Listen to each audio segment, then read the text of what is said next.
ભૂમિ શાહનો next સવાલ આવી રહ્યો છે જતીન. એનટીપીસી 334ના પ્રાઇસના છે અને એબી કેપિટલ 273ના એમના કોસ્ટના છે.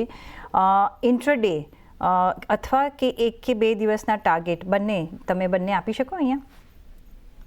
જો ઇન્ટ્રાડે અને 1 થી 2 દિવસમાં મને લાગે છે કે ઇન્ટ્રાડેમાં તો 337 નો રેઝિસ્ટન્સ છે અને એની ઉપર જે રેઝિસ્ટન્સ છે એ 343 345 નો છે. તો આજના માટે 337, 1 ટુ ડે માટે 342 343 આ અપસાઇડના ટાર્ગેટ છે અને જે સપોર્ટ બની રહ્યા છે એ 329ના બની રહ્યા છે. તો ઓવરઓલ 329ના સ્ટોપ લોસ સાથે હોલ્ડ કરવાની સલાહ રહેશે કે અગર જો બાય કરવું હોય તો 329નો સ્ટોપ લોસ રાખવો.